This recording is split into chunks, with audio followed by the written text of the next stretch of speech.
Welcome to West Virginia and Commonplace. Um, this is a topic that is crazy, and this topic at some point I'll probably end up starting a series on this. So I'm going to say this is the first episode in this series called Boundaries. Boundaries are something that I didn't grow up with.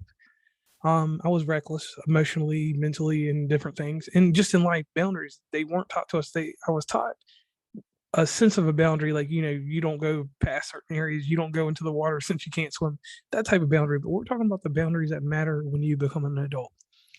My first lesson in boundaries was that you have to allot a certain amount of yourself to people, and a certain amount of yourself you got to take away from people. And I did not get that until the age of 30. I am 37 now, so I've only had for 7 years. So I don't even have a decade's experience. I'm not a master of this, and this is something that really, really bothers me because everything I do, I try to not have a mastery of it, but I like to be more than just a novice with it. And I have with me on this episode Amy J. Harris. Amy J. Harris, and at some point you will have figured that she has done quite a bit with me thus far. And she has a similar but different experience with boundaries. So I want to hand it over to Amy. Please, Amy, tell everybody about yourself and tell them a little bit about your story with boundaries. Thank you, JR. As you said, I'm Amy J. Harris, three-time published author, most notably of The Truthful Intuitive Guide to Life Everlasting, sold out on Amazon. My experience with boundaries is not only similarly to JR, did my family never practice boundaries at all. And as a result, and I touched on this in the Frankly Francisco podcast, I grew up with a myriad of abuse, mental, physical, sexual, emotional. I'm not naming names, obviously, but it was abusive. And so I think boundaries and abuse go hand in hand to some degree. I think it's abusive to not set and follow boundaries with family members because every human being is different. Therefore, if you're going to condition people into being who you are instead of who they are, at the very least, you should set boundaries of basic decorum and respect. And that was completely lacking in my household. My sisters will agree. I got the worst of it because I was, as the favored child, that's a double-edged sword. So I was the favored child, and as the favored child, not only do you reap the rewards of everything great, but also you are scrutinized. I was overly scrutinized. Basically, my father especially treated me like a piece of property instead of a daughter. I was not allowed to think, speak, act, feel for myself. The feelings were more on my mother's side. My dad was sort of like a robot. They're both passed on, so I'll talk about him however I damn well please. And he was not okay with me. Now, in different ways, my mother was not okay with me. She was more on the emotional side where, she would force you to hug and kiss her when you didn't feel like it, which is, some semblance of sexual abuse. Like, it's okay. She wasn't sexually abusing me, but she accused him of it, right?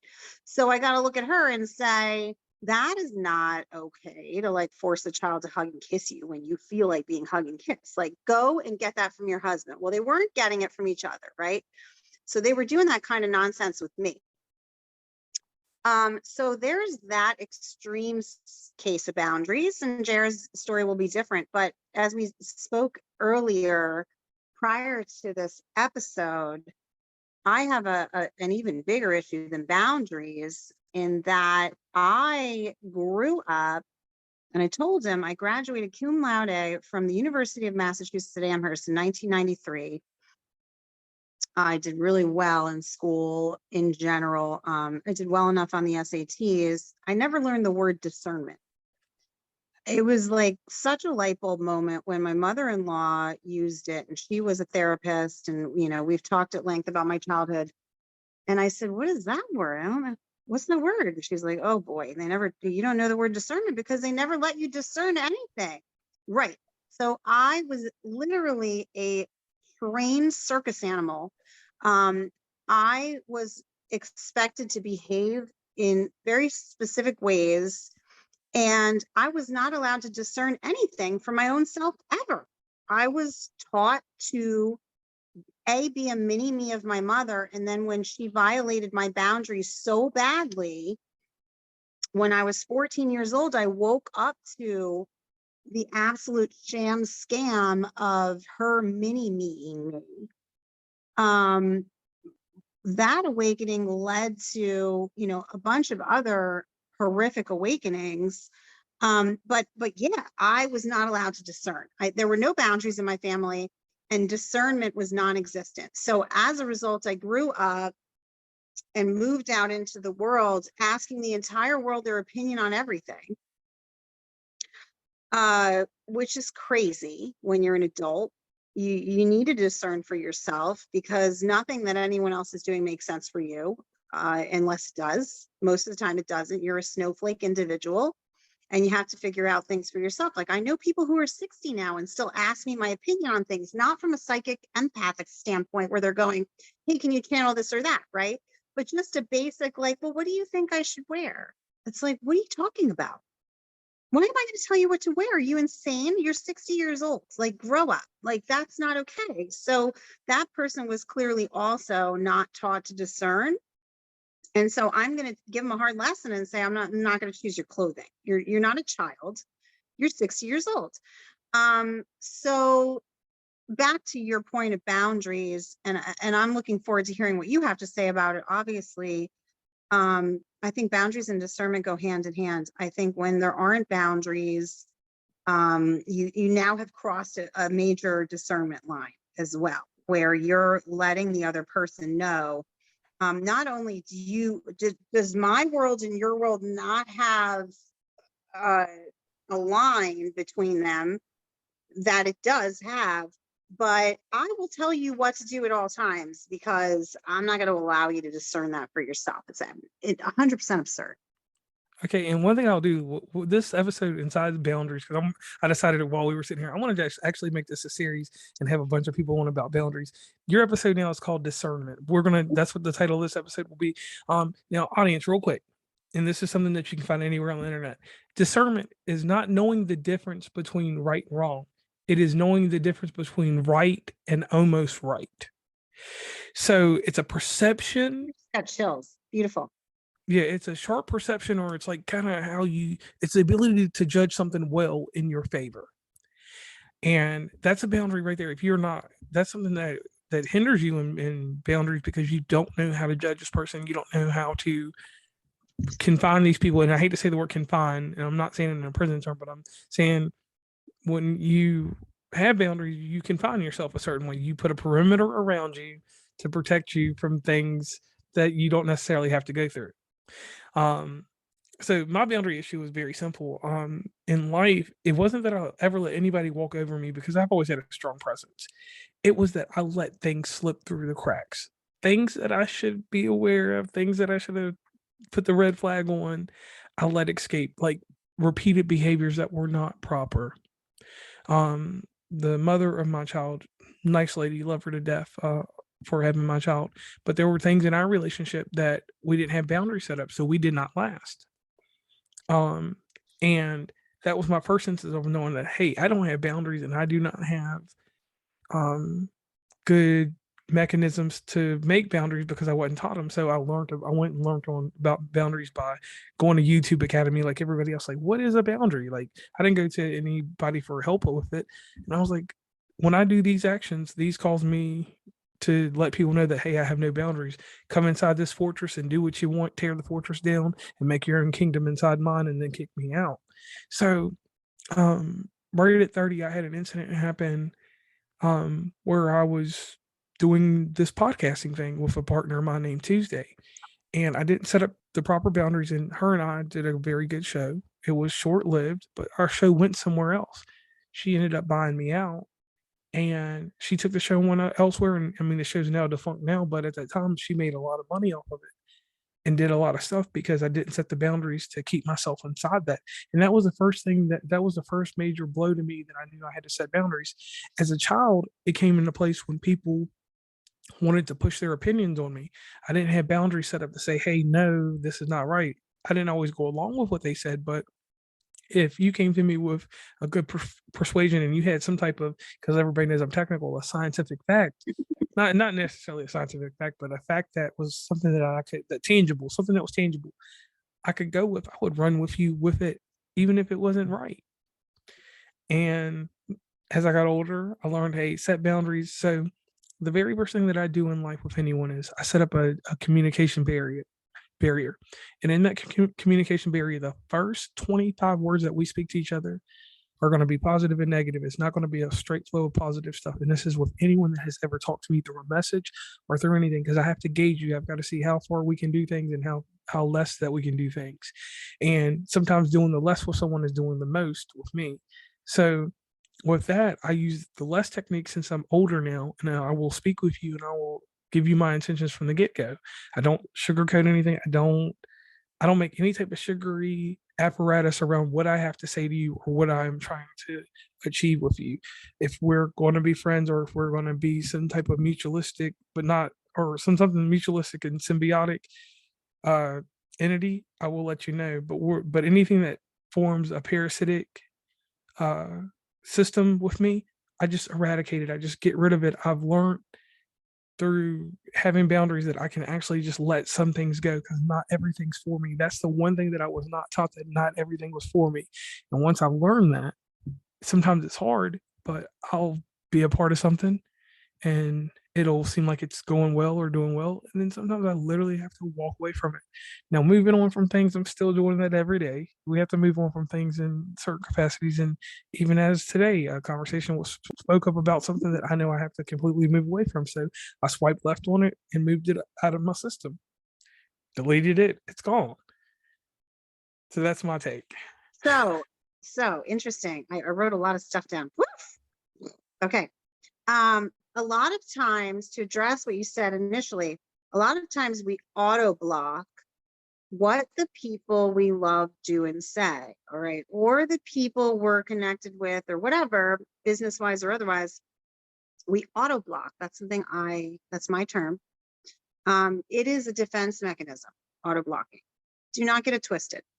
It is nothing but a human defense mechanism.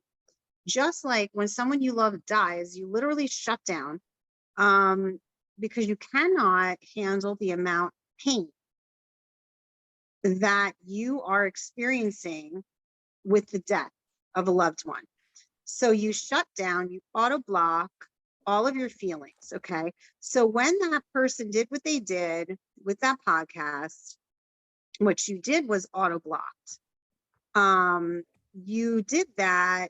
And then later on, with some reflection, you were able to see what it was. But you weren't able to even engage with it immediately because you were protecting yourself. Like, fair enough, it was a defense mechanism. That's a natural human instinct. You talked about major blows. My greatest teachers in life are my worst moments in life. I say thank you. I say thank you for showing me who you are so I can get the hell away from you. I say thank you, God, for showing that person to me. I love all of that stuff because you are wasting my time if you want to come into my life and hurt me. Enough people have hurt me in my life, and I'm about to turn 51 on August 12th. So many people have hurt me in life that I am well protected by God, well aware that it would have been so much worse had I not been, had the universe not laid a hand on me my entire life. So we do learn best from blows. We do auto block to protect ourselves. As far as communication barriers go, as you know, and will remember well, that got you temporarily blocked with me. I operate from a heart chakra, so that don't work in my arena. So when somebody puts up communication barriers with me and they're trying to get me to do what I call an obstacle course of emotions, I will move on. And JR, thank God, saw my barrier and thought I was worth something enough for him to pursue me in another way, to find me and say, hey, why did you block me? Right. I think like another account or whatever. I let him know that, first of all, yeah, like I know what you were doing because I'm an ascended master, because I am a psychic empath, and I know. I know intuitively what you're doing, but here's why I blocked you. It's not because I got mad, went into ego, or anything like that. I recognize the defense mechanism. And I said, this is something I'm not going to do with him. I'm not going to operate with him the way he operates with everyone else, because I'm different. And we're not going to do that. I did that for his own benefit, to make sure that we were okay. Right. So how will I know? I know that I have other accounts, and he's smart and he'll find me. And he did. I like your sentence, well, I don't know what you said. My sentence is, not everything is for everyone. When it comes to discernment, not everything is for everyone. Your sentence was good too.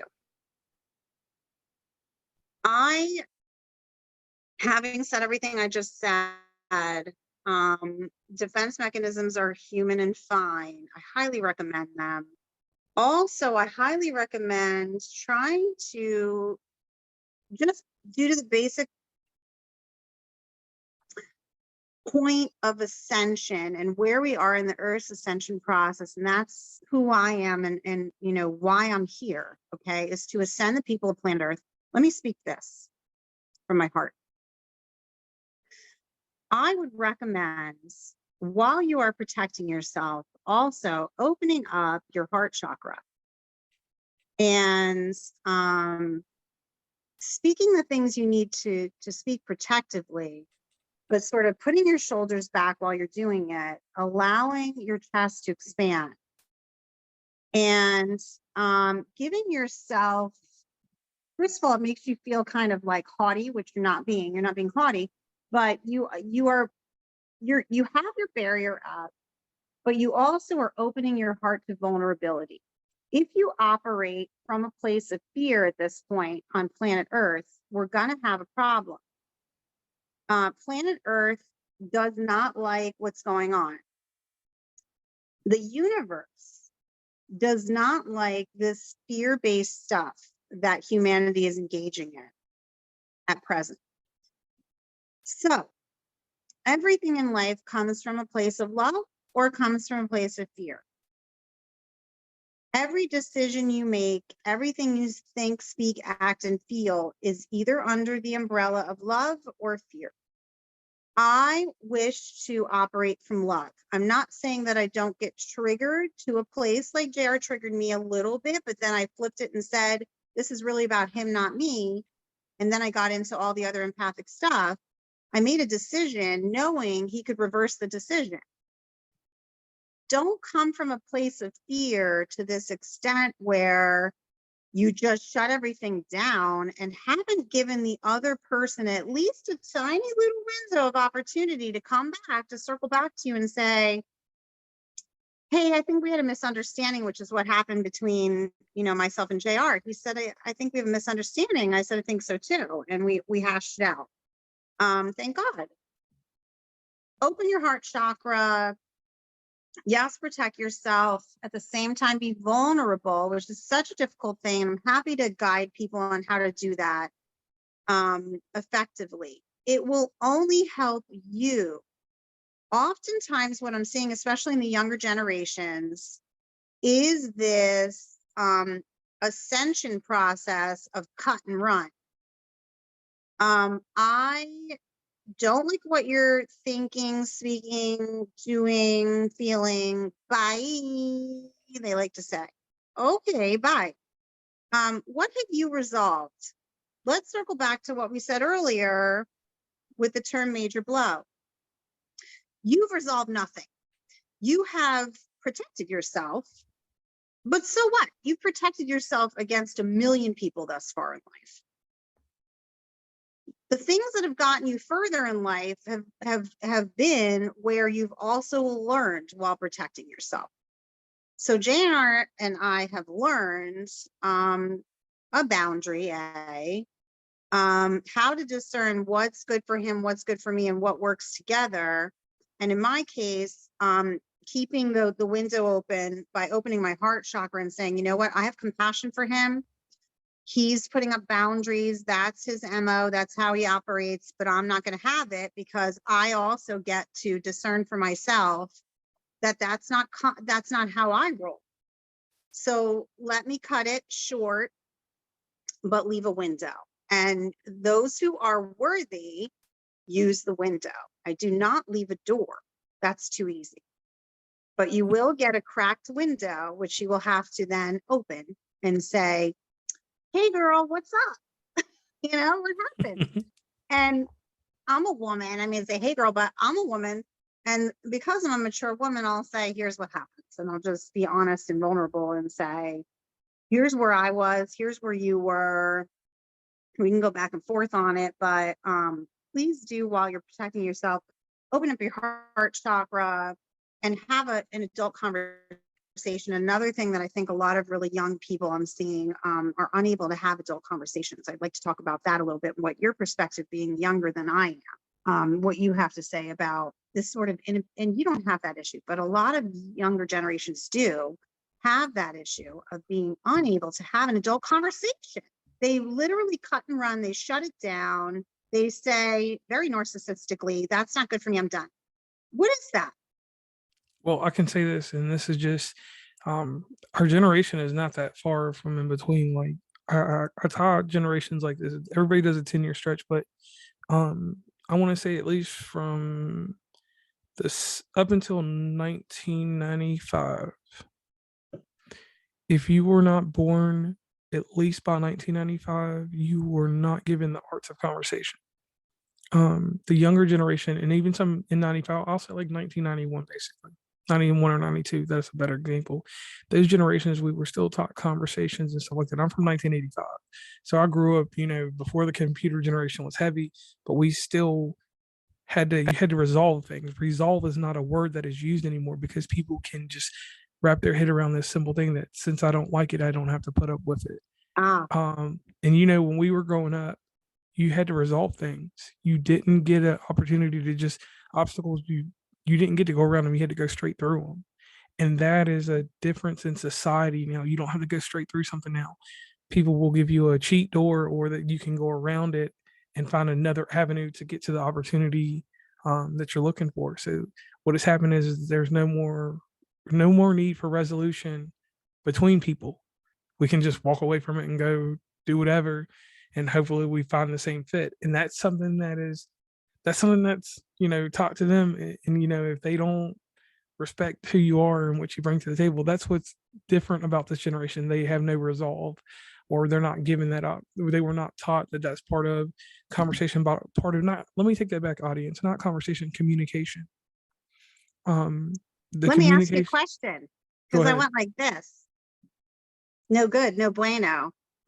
How do you grow if you don't stand there in front of another human being and say what I do? All right, let's go. Give me your worst. How do you grow in life? You will continue to go about your life narcissistically, walk away from everything, and I will ask you, what have you learned? Okay, so you've learned you don't like that and you don't want it. I mean, what a child, like, grow up, okay? So what have you learned? Nothing. How do you grow? You don't. We grow by putting one another in each other's space and saying, that doesn't work for me, JR. Okay, Amy. Well, that doesn't work for me. And we go back and forth. And maybe at the end of the conversation, we say, you do you, boo, one of my favorite sentences. So, but maybe, and 9 times out of 10, JR and I come back around, I see something in him and he sees something in me, and we learn from each other. That's the best case scenario. What have you learned, and how do you grow if you just narcissistically cut it off and walk away? If it's a major infraction in terms of boundaries and discernment, if it's a major infraction, Yes. But if it's the myriad of what normally happens, or minor infractions and miscommunications, that I guarantee, okay, hand to the universe, God, or whatever you want to call it, from my intuition here, direct channel, will repeat itself. People will come back and they will do the same thing. Okay. So if you don't want to find yourself in a maddening karmic circle, which I personally at 51 am refuse. Okay. As an ascended master, I must keep my karma over 51%. The second anyone does anything that shoots it to a different percentage, I must correct it immediately. So if you don't like spinning in circles, then you want to move on from that karmic lesson. You must stand toe to toe with the other human being, as two adults should know how to do by the time everyone's 18. Learn, change, grow. Do not cut and run. Cut and run has gotten you nowhere in life. In terms of soul growth, I don't want to come. I mean, I'm not, as an ascended master, I'm not coming back for another lifetime. It's my last lifetime. But you have some say. Yes, some things are fated, but you also have some say over how many times you come back, by how hard you work in this reality, this current lifetime. How hard do you want to work at correcting your karma, learning, changing, and growing, learning your karmic lessons, and ascending? Ascension is not, I'm out. Okay? That's narcissism. Ascension is expansion of consciousness, which forces you to have these hard conversations. True. And the one thing that you were talking about in here that that I didn't even touch on that topic, and I'll just touch on it briefly. The hardest thing in this world today is compromise. People think of compromise in not its real form of terminology. Compromising is taking two people's views and putting them together and going with them. Sometimes it looks like one's heavier favored than the other, but people think that when you compromise, you give up everything about you, and that is something that these people that are quick to cut conversation and cut whatever they're doing with you. Compromise is another thing that has been taught improperly to people, because compromise, you don't have to give up all your views. You're looking at both sides and seeing how it can work. So compromise is something that that's another part inside the boundaries. Some people compromise too much, and that's where discernment comes in, because if you have discernment in your life, you'll know that when you're making that compromise, you're discerning a certain way to judge that, hey, this will work for me here. Parts of it may not work for me in certain areas, but I can get through that storm as long as it's a continued effort between both parties, or however many parties are involved. So all that stuff right there ties hand in hand. And like I said, in this generation, it's a very fast generation. It's a quick communication. It's an attention span that's not very long, brought to it by the technical devices such as a TikTok and this and that, because 30-second attention spans to 3-minute attention spans, that's what you're given. You're given 30, 60, and 3 minutes. That's what this new generation has, and this is what they're slowly inputting into their minds, that that's how much attention I'm going to give to anything. 3 minutes at the most, 30 seconds at the least. So that's, and I'm not saying that's over in the business arena, I'm just talking about in general life. So like, just the way that they were brought up is different than us, because we were taught, we weren't given the system of this. When me and you were in school, and this is something that I talk about whenever we do these little formal things, and this is a little off topic, but it will tie back in just a second. When we were in school, we were taught to learn. We were not taught to take tests. When we got older, as our education got stronger and we had a better foundation, we were taught to take tests, but we weren't taught to take tests from the beginning. This generation is taught to pass a test. That's different than the other two things I said. And with them being taught to take a test, they were taught to take certain points of things, and that anything else that doesn't pertain to that is just filler. It's not important. So having that kind of mentality, and you spin that learning technique into how you embrace things and how you capture things. So once again, that's a learning process.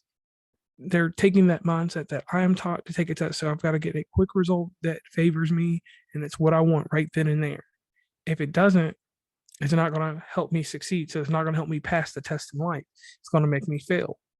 And it's a process that you can't use in life, because taking that same formula, you get what I'm saying? You can take the formula of, like we were taught, that you were taught to learn something, and you learn it, you compromise, you figure out what's going on in life, you learn those wills.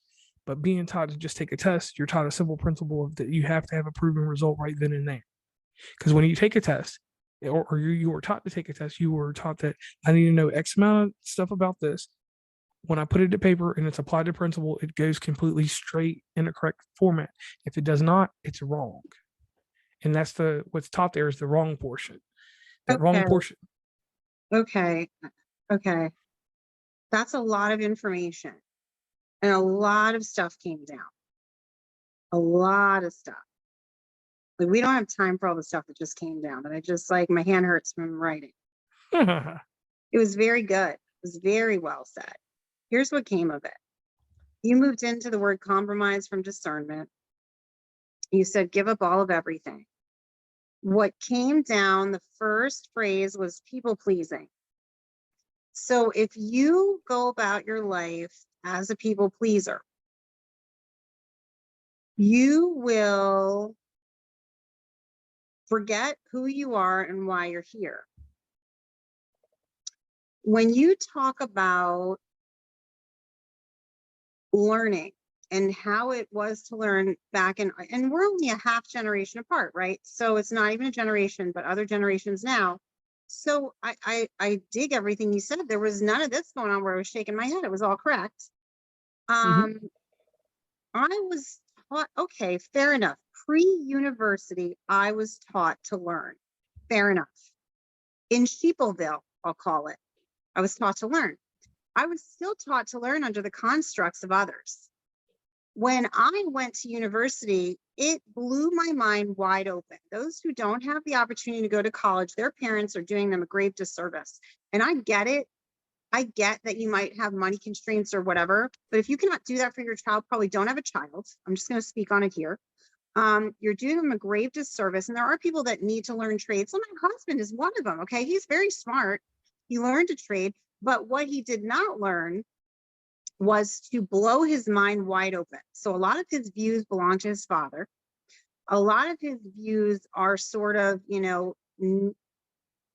minded by the area in where he grew up, and even where we are now in Pennsylvania. When you go to the university and you meet people from all walks of life all over the world, the expansion that happens of your mind is enormous. So what college taught me, or in my case, university, was not just how to learn, which there was a huge component of that, but it taught me who I was, not why I was here, because I was still sheepled and still forced into a career path that had nothing to do with why I'm here. I was a CPA. Shudder. So it blew my mind wide open in terms of, oh, okay, I get to discern now. Does that work for me? Does that not work for me? Suddenly I was telling my mom, no, I don't want to call you every Sunday. Why should I have to call you every Sunday? It's annoying. I have this going on Sundays, that going on. And she didn't like it one bit, but too bad. I stopped Sunday phone calls. I, was taught to live on my own to a certain extent, still under the umbrella of my parents' finances, which is why they directed my career. It was one bad thing about it, right? But I still think it was a good experience altogether overall. So when you expand your mind to that degree, you start to learn who you are. And then you can go around and say, you know, okay, that's fine for you, but this is what I'm going to do in life. That's the who you are that you hopefully will begin to learn. I think that that ascension process is happening faster for people now, certainly than it did in our generation. You have to take a sledgehammer to your conditioning and say, that is not who I was. That is what you made me to be. I am this. And start to walk that talk. And only then, when you have walked the talk of who you are, can you be shown by the universe why you are here. Okay. I can go with that. Now, lining this all up, audience, once again, I want to thank Amy for coming on the show. This show started off as a boundary show, so it's part of the boundary series. Now, this will be the first episode inside Discernment. And discernment is the ability to obtain sharp perceptions or to judge well. In the case of judgment, discernment can be psychological. It could have things to do with moral, aesthetic in nature. In the confines of what discernment can be, also it can be context, scientific, normality, and formal. The tenses we were talking on are psychological, moral, and aesthetic. Those are what we reached out here and talked about. And inside boundaries, you have to understand this thing. You will have to set them. You will have to have them at some point. And along with everything that Amy, with her vast knowledge, passed along about her experiences in life, take those things, use those as a reference, because everybody has a story to tell. And inside people's stories, you find things that necessarily don't happen to you, but you can relate to them. And with boundaries, seeing certain things will trigger your mind. And that's the thing that we don't always do. Not everything's triggered, or it doesn't, we don't get a certain awareness to it, even though it could be happening to us today. But listening, you will get this type of awareness. And to the testament of the type of person that she is, for her to come on and to give her story and to speak her piece about her parents and to do all that, I greatly appreciate that, and I thank you for that, because of that, it may not be a hard issue for you, but it is a hard issue at the same time, because those are your parents. So tying everything up and closing this out, I'm going to actually let Amy close it out. I'm just going to say this real quick. Boundaries with discernment, they go hand in hand. If you don't know anything about discernment, please contact Amy, me, or anyone, and actually just look up the word. Look up the word, and however you process things and however you work things out, if you look at the word, don't necessarily look deep into the definition. Look into the experiences in your life, because the similar words will be judgment, taste, refinement, cultivation. Those type of words tie into this also. So it's a deep level and understanding that you have to put with that word discernment, and it is the structural portions of boundaries. So that's my take on it, and I'm passing it to Amy to put the final words of this. I'll take that baton. I love what you said. The bridge between what you're speaking of, the boundaries and discernment, and the stuff I was speaking of regarding the heart chakra and being vulnerable, is that bridge. Okay, vulnerability is the bridge between boundaries and discernment and opening your heart chakra. By speaking about my childhood abuse, which is difficult because I've spoken about it at great length, and thank you for recognizing that. I don't want people to think that's easy. I'm being vulnerable to bridge a gap between boundaries and discernment and this ability to open your heart chakra. When you have gotten to the point where I have, with a lot of shadow work, as we say in my world, or therapy in Western, technical terms, you say to the universe, I am more interested in connecting with humanity, learning my lessons, and moving forward in my ascension process.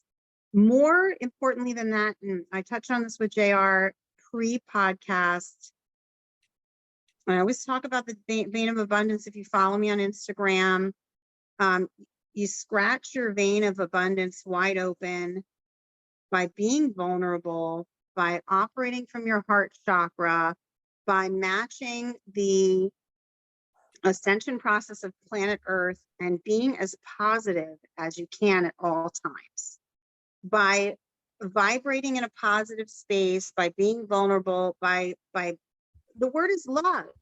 If you can live your life in love with yourself, but not in a narcissistic fashion, as we spoke about earlier, in a fashion that speaks to compassion, where you say, here's me, I'm being vulnerable, there's you, I'm compassionate for whatever it is you're going through while we're relating to one another. You have now, and I've just naturally did this, like my hands are tied together to, my forearms. One is you, one is me. We're embracing one another in love and saying there's space on this planet for not just the two of us, but all of humanity, in the word love. Love yourself, love one another, and be well. And thank you so much for everything. Okay, I like that. And like always, audience, we're going to close out the show. It's me, Amy. We need to, once you become a really way more famous than what you are right now, we're just going to just call you Amy J. We'll keep the area, the hairs, but I want to thank you for coming on the show once again, and helping out with a new series, being the first episode inside that. Boundaries is something that I want to touch on. I'm going to end up probably making it a 16-part series. It might even get its own podcast one day. But I want to thank you so much for that. And audience, once again, all of her social medias and everything like that, I will put along in the show notes so that you can find her. Then you can check up on this exciting book that's coming out in October, presumably correct, or it will be out in October. I'm working on it. I'm plugging away. I'm guessing it's going to take a year. My first book title that sold out it took one night. I thought this was going to take 1 month. The metaphysical version did, but I'm weaving a story around it now as a novel. So the novel is a big deal and it's taking a long time. Let's put it all out there that it's a year. And then I'm off and running, not just a local public figure, but a worldwide public figure with the Ascended Master on every coffee table. I'm just putting it out there right now. Yes, call me Amy J. It's happened before. AJ is another one that I love. And I will always have space in my heart for JR. No matter how busy I get and how famous I get, we will still podcast together. Like I said to him, it'll probably be 5 minutes at a time whenever I can. But I'm so blessed and honored to have met you. And yes, please use the show notes. A lot of people don't contact me when they can. Right now, I'm able to be open and accessible to everybody as much as I can. That's not going to happen forever. So definitely heed what he's saying. Contact him, contact me if you have any issues. I am your Ascended Master, Amy J. Harris. I'm at your service. All right. And once again, everybody, I want to thank you all for listening to this episode, and we're signing off.